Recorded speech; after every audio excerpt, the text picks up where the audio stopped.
Hey guys, welcome. This is Ryan, our Rocky Mountain RFC, and I am here today bringing you a mod spotlight on a very cool and relatively new mod called RF Tools by MC Jetty. This mod adds a bunch of RF devices. You've got some machines, you've got logic gates, there is a shield and teleportation system, and even some power generation in this mod that I am looking forward to showing you. So let's get started because there is a lot to look at. The first thing you are probably going to want to do is create the RF Tools manual. It's just a book surrounded by 4 pieces of redstone, and that gives you the RF manual. You're probably familiar with this. You've seen this in other mods. Just give it a click, and it's a book, kind of an in-game wiki that shows you a lot of the different features that are in the mod. And you can take a look at the recipes and read more information about each one of the items. So if you don't feel like watching my mod spotlight a second time, if you've forgotten something, you can always check the book, but feel free to watch the mod spotlight more than once. There are a couple of base ingredients as well. These are used in a lot of the machines and the logic gates. There is the machine frame, just some iron, lapis, and gold nuggets, and then the machine base, which is smooth stone and gold nuggets. These recipes or these items cannot be placed in the world. They don't do anything. They are just used in the recipes for all the other items that we're going to be taking a look at. So let's jump right in and take a look first at the logic gates from RF Tools. Alright, there are 3 logic gates in the RF Tools mod. I'm going to show you 2 of them now, and the other one I'll show you in a little bit. It's used in the power generation system, so we'll take a look at that a little bit later. The first one I want to show you is the sequencer. The recipe is just one of those machine bases, and then surrounded by redstone and redstone torches. It is like a redstone repeater, but definitely much more configurable. First of all, you need to know that this little red dot, and you'll see this on the timer as well, indicates the side that the redstone signal is going to output. And by using a wrench, you can rotate these. Most of the machines in the mod are not, they don't have to face a specific direction, but the sequencer, the timer, and then the ender monitor that we'll see later do. So once you give this guy a right click, you are going to see this grid with these little squares inside. Each one of these squares represents 1 game tick. And you can enable or disable the redstone signal for each of those ticks. So you can see here I've got 3 enabled, I've got a bunch disabled, I've got 3, a bunch disabled. So what this is going to do is send out a redstone pulse, then it's going to pause for a moment, send out another pulse, pause for a moment. You get the idea. So once we give this guy a redstone signal, just keep an eye on this trail over here. You'll see we get a pulse, pause, and a pulse. So very cool. You can customize exactly how many ticks you get a redstone signal going out. This is something I have been desperately in need of before. I can't remember what machine it was. I was playing with some mods and I couldn't get a machine to pick up the redstone signal because it wasn't lasting long enough. And with this, I could fill the whole thing in and basically transfer 1 redstone signal into a very long pulse. Very cool, very handy. Now there are a couple of different features in here as well, different modes that you can set it into. Let me kind of put this back in so you get an idea. So down here you've got, let me turn off NEI, it's blocking. You've got once one, and what once one does is when the device gets the redstone signal, it loops through your entire cycle. It ignores any further pulses that are happening during this cycle. So I can pulse this 2 or 3 times and it's just going to go through the cycle 1 time. Once it finishes, if it gets another signal, of course, it'll start up again. You've got once 2. This will, when you get a redstone signal, start to go through, but if it gets a redstone signal during this process, it's going to restart. So it's going to jump back to this first block and start over again every time it gets a redstone signal. So you can restart that sequence. You've got loop 1, and that is just going to run through your sequence over and over and over again. It is independent of any redstone signal. This doesn't turn it on or off. But there is loop 2. This loops through the entire cycle, but every time it gets a redstone pulse, it is going to restart itself and go back to that first tick. there is loop 3. This, again, loops through the cycle, but only when a redstone signal is present. So right now, it's not doing anything. Once I give it a redstone signal, then it'll start pulsing through my sequence. And then finally, you've got step. Step does every one of these every time it gets a redstone signal. So you can slowly pulse through the entire sequence. So right now you can see it's on. I'm somewhere in one of these 3 on cycles. So if I give this a couple more pulses, it then goes to one of the off or disabled cycles. So very handy. This is a very customizable redstone repeater. Gonna get a lot of use out of this guy. The other redstone or logic gate that I'm going to show you right now is the timer. Timer is got a very simple interface. You just type in the number of ticks that you want it to pulse for, or when you want to pulse every number of ticks, I guess is what I'm trying to say. You all know how a timer works. So let's turn this around the right way, and you can see every 30 ticks, we're going to get a little redstone pulse. Now, you cannot turn this off. I need a lever here. If you give this a redstone signal, it does not turn off the timer. What a redstone signal does is reset the timer. So it'll send this 30 back to 1 and start counting again. So if I sit here and annoyingly flick this back and forth, you can see that timer is not going to go off. It is resetting and starting its count all over again. And once I stop, then it'll start pulsing every 30 ticks. Very, very handy, and this is going to be, both of these are going to be extremely useful in the power generation system, but I can see a lot of uses in, with other mods that have the ability to be controlled via RF. Let's turn that over so it doesn't just pulse away. So that's the logic gates for now, and I'm going to reset the sun, and then let's take a look at some of the machines that come from the RF Tools mod. Alright, now let's take a look at some of the machines or blocks that are in the RF Tools mod. The first one is the RF monitor. This is the only one that does not require RF power. You can see there is no internal power in this device. Basically what it does is it looks at a 3x3x3 area surrounding it and kind of inventories everything in the RF network. So you can see when I click on here, I've got a capacitor bank and I've got a conduit connector. I guess it just ignores these creative banks because it's not showing that. But the nice thing about this is you can specify a redstone output for a certain item. So you can see I've got this capacitor bank and it shows you where it is located in the world, -9 by 71 by 15, which is right here. I think we've got, 8 by 72 by 15. I'm 1 block off. But I can have this, for this capacitor bank, emit an alarm. And right now I have it at 90%. So if it is more than 90%, it will output a redstone signal. This also has off, where it just doesn't output any alarm. There's also less. So you can see right now the redstone signal goes off because there is less than 90% inside this capacitor bank. Let's put that back to more, and that should go off. And then let's throw some more RF into this capacitor bank. And once this hits the 90% mark, you're going to see that RF signal, boom, come out of the RF monitor. This is very handy. I'm looking forward to using this with a big reactor. So when my capacitor bank gets full, the big reactor turns off. I don't need that sucker running. It's just burning up uranium. And with this, I can toggle that on and off depending on the state of my network. So this RF monitor is a very, very handy tool. And I did forget to kind of point out the recipe here. You just got a couple of redstone torches, and then that machine frame.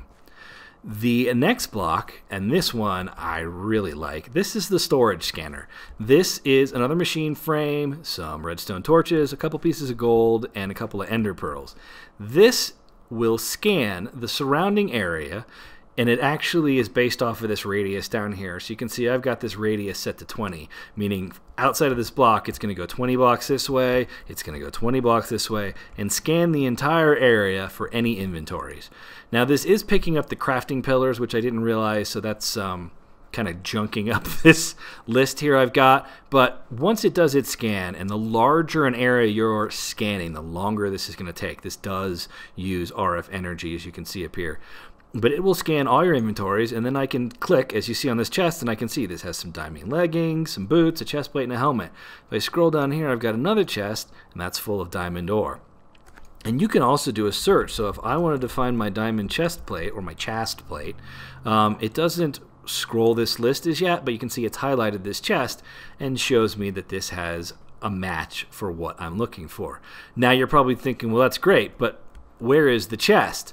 That's the cool part. So this chest, if I want to find it, just give it a double click, and this inventory is now highlighted, and that block will pulse a little frame around it for about 5 seconds. If I wanted to find the one that had the diamond ore in it, which is right here, give it a double click, and boom, there is my chest with my diamond ore inside.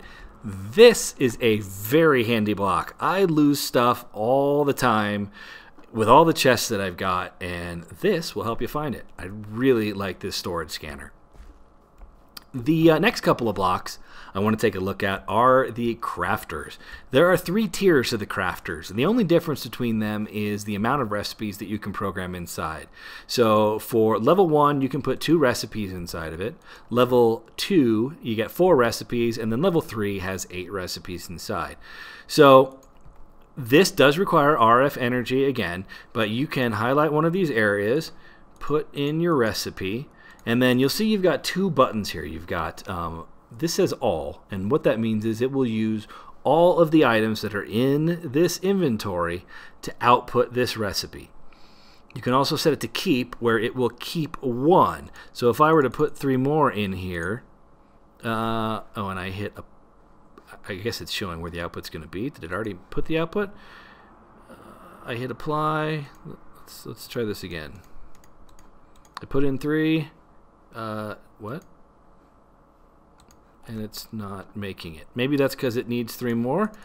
I guess it's keeping 1 of each, so it's 3. So if I put in 6, boom, there we go. It makes the bucket. Now I understand what I'm doing. So keep will keep the 3 that are currently in the recipe in this internal inventory.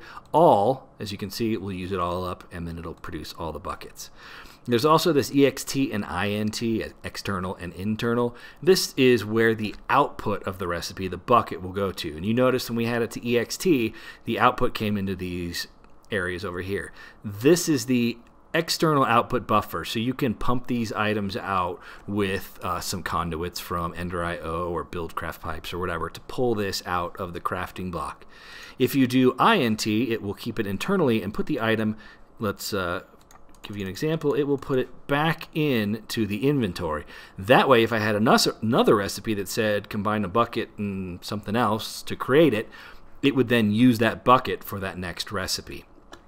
So very handy because you can have it go through multiple builds. So I've set up in here, I've got 3 different recipes. I've got some oak wood planks from oak, I've got sticks made from those planks, and then I've got an iron pickaxe made from the sticks. So if I put, let's put the iron in first, and I drop in this oak wood, it's going to go to town. All of these recipes, just to point out, are using all, and they're going to drop it into the internal inventory so that it can use them in the following recipe. And then I guess this one can actually go to the external, although it'll probably only make 4. Let's see what happens. It should make 4, and then it's going to make a crap ton of sticks. But if I pull these out, it's going to make another one, and it's going to keep going. So very handy if you are just starting out and have maybe some stone tools. You can just come in and grab the next one and head on down and do some more mining. Let me get these out of my inventory here before I clog it up. So these are the crafters, very handy. I think they are using 100 RF per craft. And I think he has plans to adjust this so you can adjust the speed of the crafting to where it uses more RF. Although, honestly, I mean, this thing is flying as it is. So I don't think it needs to be any faster. But very handy because there are not a lot of auto crafters in some of the mods. So this adds them in. I really like these. The next device I want to show you guys is the power relay. And this actually will probably come in handy with the RF monitor. So this is kind of a buffer for power. It will only allow power to pass through in certain instances. Right now, if the redstone signal is off, no RF turn that off again. No RF is going to pass through this block. But when it does get a redstone signal, for every every tick of a redstone signal, it is going to pass 1,000 RF units through to this capacitor. So you can see this is at 0 now. And what I did is I put a sequencer down here with 1 tick. So when I flip this switch, it's going to pulse 1 time and send 1,000 RF. And by the way, this has an external, or excuse me, this has a creative capacitor over here that is feeding it.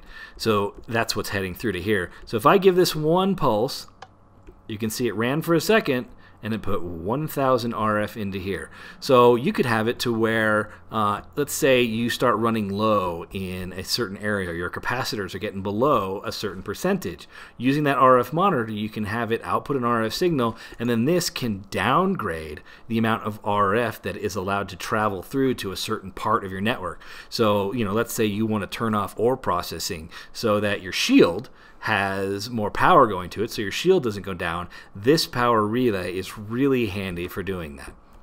So that covers most of the blocks. There are a few more in the power system that we're going to get through in a bit, but right now I want to show you the shield system from RF Tools. Alright, for the shield system, you're looking at 2 different blocks. You've got the shield template, which is basically wool, glass, and then lapis, and you've got the shield projector, which is obsidian, little redstone, gold, and you've got the redstone torch and then that machine frame. That gives you the shield projector, which is this right here. That is going to actually create the shield. The shield template allows you to build the shield however you want. So instead of, like you might be used to with MFFS, you can put in and create a round shield or a cylinder shield or a square shield. In this one, you can create whatever you want. So if you take a couple of shield templates, I'm going to finish off the roof or the ceiling in this. Now I want to point out, if I were to put a block here, and there's not one below it, it is not adjacent to another block, this will not become part of the shield. I'll click that on just to show you. This turns into the shield. That block, because it is not adjacent, is not a part of the shield. So they do need to be adjacent to each other in order to become part of the shield. So let's finish that off. And now, as you noticed, to turn this shield on and off, you give it a little whack with a wrench. And boom, there's your shield. Now, by default, the shield is not very good because you can walk right through it. So it's not much of a shield, which I find kind of funny because when it's off, you can't walk through your template, but when you turn it on, you can walk through it. The reason being is you can set up all different kinds of filters for this shield. It's not just an on or an off. Let's turn it off. And actually, first I should point out there are 3 different modes for the shield. You've got the shield mode, what it is in now, which shows you your kind of, you know, translucent cloud-like looking shield. You can also put this into invisible mode, and when you turn this shield on, it is invisible. It is on, but it's kind of hard to see because I can walk through it at this point. So kind of a bad example. But you can also turn this to solid. Now solid, whatever block you put into this little field will make this shield look like that block. So now I have a obsidian textured shield. Still can walk through it because I haven't set up any filters otherwise, but you can change the appearance of the shield that way. So now let's go in and, well, let's turn it off first. And just wanted to point out, when you turn it off, you can add some more pieces to it. If you didn't like the way it looked, turn it back on, and now it's, you know, looking a little different. So you can adjust this and change this if you make a mistake or decide you want to make it a little bigger. It's not build once and then it's stuck. You can keep adding to it. So let's go in and take a look at these filters. You can see we've got a couple of settings here. You've got pass, and this means that any entities that match this filter can pass through the shield. And by default, that's how it's set up. You saw that already. There is solid, so entities see the shield as solid. There is also damage. This really hasn't been implemented yet, as I understand, but it will cause damage if you try and walk through the shield. It still lets you walk through it, it just causes damage. And then there is solid damage, where an entity can't walk through it, but also by touching it, you take a little damage. So let's set to solid, and let's say, so you can match everything. Like if I did this, if I did, oh, let's go back to all, and I clicked add, everything in the world is going to find this, oh, maybe not. I guess I'm mistaken. I do not have that right. Let's turn that back off. Huh, I thought that would make everything solid. But let's change this. You can make passive mobs, hostile mobs, matching items, matching players. So let's get rid of that one, and let's put in my player name and say solid for player Rocky Mountain RFC. Insert. And turn this guy on. And now the shield is solid. I cannot walk through it. I can't pass through it. It is solid just for me. Any other players would be able to walk through it because it is not set to everyone. Now, you certainly can take the name out of here if you wanted to. Delete that. Get the name out. And say insert. And now it is solid for all players. If you turn this on, nobody is going to be able to walk through it. While it's like this, though, other entities could walk through it. So let's turn that off. And let's, I need a sheep egg. Let's drop a sheep in here and then close this up. And if I turn this on, I cannot walk through the shield. It is solid, but the sheep, it is not. The sheep can still pass through. See? Very cool. So you can specify what type of mobs can and can't go through, whether it's passive, whether it's, you know, hostile mobs. Let's get you out of here so you don't talk through the rest of my spotlight. Thank you. So the shield system is very cool. One of the things that I really like is the items. So let's say that you want, well, right now items actually can pass through it. But let's say you set it to solid for hostile mobs. So hostile mobs now cannot go through this. Let's take a couple of these out so I can show you. And let's pretend I'm a zombie and I'm up here and then I get killed for one reason or another and I drop a lever that I'm holding. The lever can go through the solid floor. So the mobs can be up here and be damaged or, you know, hurt or whatever, but the items will pass through to a collection chamber down below. So you could really have a mob spawner where the mobs are dying up above you and then all the items fall through down below. So very cool. This shield system, you're going to have to configure it to work correctly, but once you do, it's very powerful and that it has a lot of options and a lot of configuration. So that's the shield system. Now, let's take a look at the teleportation system. This is probably my favorite part of the mod. I love teleporting all over the place. So let's check that out. All right. For the teleportation system, we have a couple more blocks here. We have a matter transmitter and a matter receiver. So you know this teleportation system is one way. If you want to come back, you need to set up another transmitter and another receiver to come back home. This basically, as you can see, uses some iron, redstone, ender pearls in that machine frame. Different configuration will give you the matter receiver. You also have a dialing device, and the dialing device allows you to tell the transmitter which receiver you're going to be transmitted to. And then finally you have the destination analyzer, and I will show you how that works in a little bit. You don't have to have this, but it is definitely a handy piece to have added on to your teleportation system. So over here I have a basic system set up. You can see I have a matter receiver set up. I have called this Valley In, and then I have a transmitter out that I'm calling Valley Out. And you can see there is an access control. You've got public or you have private. If you set this to private, you have to whitelist who is allowed to use this.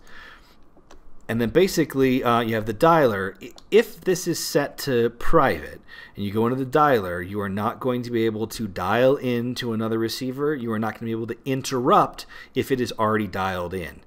If it is set to private and it is already dialed into another receiver, though, you will be able to go through it even if you're not on the whitelist. Once the connection is made, any player can pass through it, but you won't be able to make adjustments or dial into other receivers when that is set to private. So this is the dialing device, and you can see here it shows a list of the different receivers that are in the area. This is my Valley Out transmitter, and I want to go to my Hillside In. And then just click dial. It's going to use a little RF for a moment and it's going to dial in, and you can see now I have this green beam that shows me that it is set to transport me somewhere.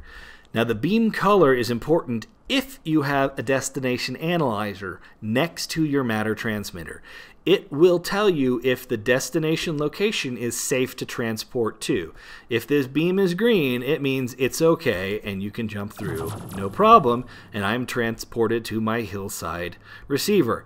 You can see down here, this is where I was doing the mod spotlight and showing you guys everything.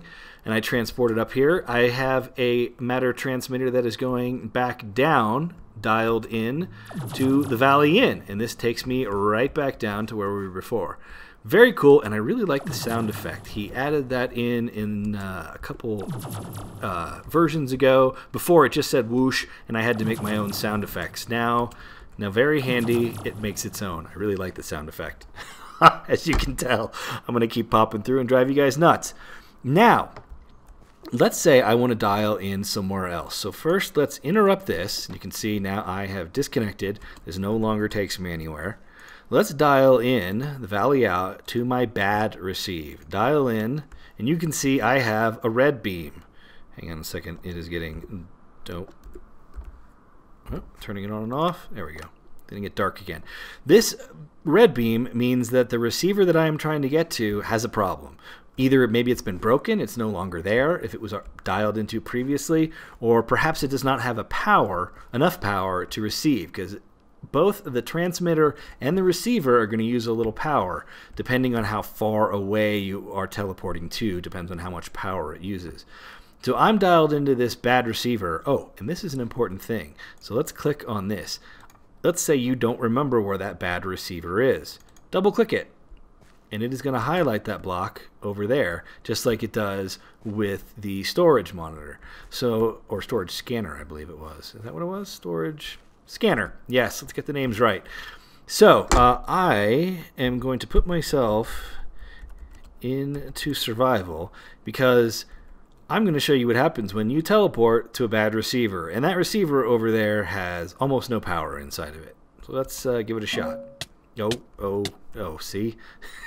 Not good. That is why I definitely recommend using one of these destination analyzers to make sure you're going to a safe location. And now I need to run over here and pick up my stuff. So teleporters I really like. I like the fact that they are one way, so you have to really set up 4 of them before you are able to teleport anywhere, unless you just kind of want a one-way system. I really like the teleportation system. There are a teleportation block in Mechanism. I don't like that big frame. I really like these cool kind of, what are they, kind of Star Trek-y. Let's interrupt first, and then let's dial into that hillside. But yeah, I really like these kind of Star Trek beams. I wish it actually played the Star Trek sound, but I think it's like a really long, slow sound when a person transports in Star Trek. So anyway, that is the teleportation system. Next, we are going to take a look at the power system. It's a little complicated. It took a while for me to understand it, but once you get a hang of it, it is a really cool system. So let's take a look at the RF Tools power generation system. Another quick thing that I wanted to point out, and I forgot to mention on the teleportation system, it does not work on entities. They don't seem to teleport. It only works on players. There is also another item, this teleporter probe, that allows you to click on here and it'll show you all the different items that are in your teleportation system and give you their location. And I believe you can double click on it and it'll teleport you to that location if you are an op. This item does not have a recipe. It is a creative only. You got to cheat it in to use it, but it helps you kind of troubleshoot your teleportation system. Alright, now let's take a look at the power generation system in RF Tools. There are a couple of items that you're going to need to know about. You've got the Ender Monitor, which is, again, very similar recipe, but using the Ender Pearl. This Ender Monitor can detect when an Ender Pearl travels out or in from an endergenic generator. You've got Pearl Arrived, Pearl Lost, and Pearl Fired. And I'll explain that a little bit more later. You've got the Pearl Injector, which just uses a hopper or a chest, and that will inject Ender Pearls into the Endergenic Generator. Of course, you've got the Endergenic Generator, which uses some Ender Pearls and diamonds. And then you've also got, which isn't really part of the power system, but kind of works with the RF power network, you've got the RF network monitor. And I'll show you that piece in just a second. Basically, the power generation system uses these endergenic generators to fire an ender pearl to another generator, which then generates energy. Then it fires a pearl back and creates RF, popping this pearl back and forth between each other. Now, each endergenic generator has 3 phases. You have idle, which is probably what it's at right now. It's just sitting here doing nothing. Once you give it a redstone signal, it puts it into the charging phase. Charging lasts for 15 ticks. And while it's in charging, it is waiting to catch an ender pearl that is shot to it. The optimum time for the endergenic generator to catch the ender pearl is at the 10th tick. This system is not optimal. It works, but it is not perfect. You'll have to figure that out yourself and do a little math to get that working. This one, I think it catches it after, I think on the 5th tick. The distance between the two is a 4-tick distance, and I'll show you that in a second. But the 3rd cycle is holding, and that is when it catches the pearl, it will hold it for a period of time. The longer it holds onto that pearl, the more energy it uses. So when it first catches the pearl, it generates energy. The longer it holds it after that, it starts using up energy. So if you hold it for too long, you'll actually use up the energy that you generated. So you want to fire that back out fairly quickly. So let me show you what this kind of complicated system does. I'll let you get a little peek at it. I laid it out on some clay here to make it easier to see. I've got a little piece of redstone missing over here because I don't want the system to start yet. Here's what happens. When the system first fires up, this timer is set to every 20 ticks to send out a signal. It's going to send out a redstone signal to the pearl injector, which is going to inject a pearl into the endergenic generator, and then it is going to fire it over to that endergenic generator. It's going to take about 4 ticks, and the way I know that, once you set this up, you need to pair the two together. So I need to click this guy, and it's going to tell me to select the other one, and I think this is blue because it's already been selected. I'm going to select that, and that means that generator is going to fire pearls to this generator. Now, because this system then goes the other way, I need to tell it that this generator is then going to send pearls to this generator. And you see that now I have a distance of 4 ticks in between. So it's going to take 4 ticks for the pearl to fire from here over to there. That's very important when you're trying to optimize the system to know how far or how long it takes to get there. And that is the maximum distance. You cannot put these generators any farther apart than 4 ticks. So it's going to fire that pearl over. While that is happening, that signal is going to hit this sequencer. It's going to wait 2 ticks, and then it is going to fire, which puts this generator into charging mode. So basically, it's going to get it set up so that when that pearl comes back, it's ready to catch it. The signal also is going to travel over here through the sequencer, which is just acting like a really fast repeater at this point. It's just going to send out a signal right away, and it's going to put this generator into charging mode so that it can catch the pearl coming from that generator. When that pearl comes in, this ender monitor is set to, when pearl arrives, send out a redstone signal, which will then go through this sequencer, takes 1 tick pause, and then fires the pearl back to that guy. That same signal comes over here and puts this into charging mode, which it already is from over here, but once the system goes through a second time, it'll need to reset this back to charging mode. And then the whole thing repeats because this picks up the pearl, sends out the signal, and then back and forth. When that signal comes out of here, it's going to travel over to the timer as well and reset it. Remember how it will reset it and restart the clock. That way it doesn't keep trying to inject pearls into this generator if it's in the process of passing a pearl back and forth. So I think I've explained that well. Just to give you an example, I'm just going to put 1 pearl in here for now, and then we're going to start this system. And that pearl is going to fire over there, and you're going to start to see purple particles coming off the top of both of these as it passes it back and forth. There is a possibility of the pearl getting lost. I think right now it is a 0.05% that pearl may get lost. And when that happens, you'll see black particles kind of pop like the pearl's disappeared. It might take a minute, but let's see. You're going to see that this pearl is getting passed back and forth right now, generating energy. And I'll keep an eye on them because you're going to see one of them is going to turn black or show kind of black particles in a moment when that pearl gets lost. And it won't take too long because, you know, it's got a 0.05% chance, so this won't run forever, which I like. The ender pearls are consumed eventually, so you can't just generate energy forever. Wow, it's going to actually run for quite a while. There we go. If you saw that, it just lost it and the system stopped. We generated quite a bit of energy, though. Over 1 million RF off of one pearl. So imagine, I mean, you can fill this up with quite a few. If I throw these 15 in, this thing's going to run back and forth, throwing it back and forth between the two of them, generating energy. The longer a pearl travels back and forth, the more energy it generates. So it's not new. It becomes kind of a capacitor in a sense in that it can hold more. And there you just see it lost one, and that's when the timer will input another pearl into the system and start passing it back and forth. You can see I'm generating 560 RF per tick. You can see how many pearls it's launched, how many it's lost. And this one, I think, is probably even generating a little more. Yeah, it depends. You know, if a pearl gets lost, it kind of starts over, and then this RF gets higher and higher per tick until the pearl gets lost, and then it kind of resets a little bit. But look at this. I mean, this capacitor is already halfway full. And we've probably used, what, 2 or 3 pearls at this point? Yeah, we've used about 3 pearls. 4 pearls, was it? Yeah, there were 15 in there. So this is a very cool way to generate energy using ender pearls. I really like that it's not one block that you plop down and then throw some coal in it and it generates power, or the sun starts doing it. It requires a little thinking. You have to time things out, and that's where these sequencers and these timers come in handy with the way that they work, because they're going to allow you to specifically set this up so that that pearl gets captured at just the right tick and then gets fired back at just the right tick. Again, this is not an optimal setup, and for a non-optimal setup, it generates a whole lot of power.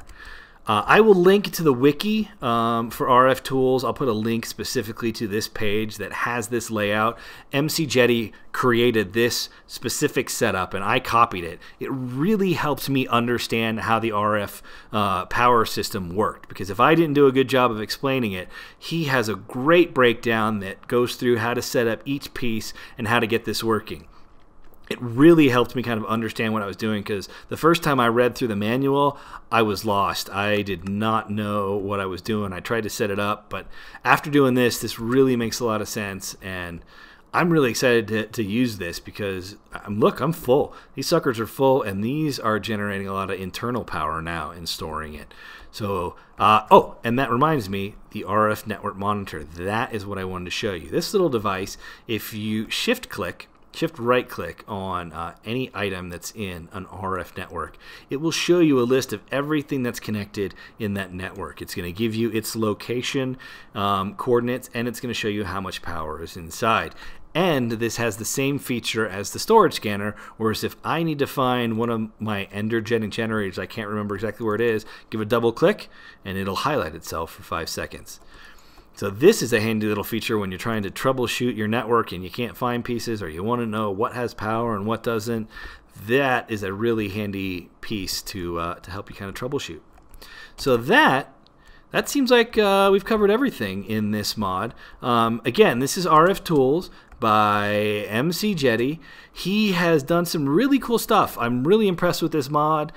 He's a really nice guy. We've kind of been going back and forth. He's been helping me understand the power system and working out a few little bugs that I ran into along the way, and he has been on the ball fixing those and getting those ironed out so that I could show you guys everything that's in this mod. I know he also has some future development ideas. He is currently working on dimension generation. So think of it like Mistcraft, but a little more technical instead of, I don't know, Mistcraft is a little more mystical, if you will. It's going to be kind of Mistcraft, but with a technical aspect. So I'm really looking forward to seeing what he does there and how that works. I know he's been working on it. He just posted something on Twitter, I think a day or so ago, that showed one of his dimensions being generated. So it is on its way. Definitely check out RF Tools. It is a very cool mod and adds some really cool features that I think everybody is going to find ways to use and exploit. So thanks for watching. I hope to see you guys next time, and have fun.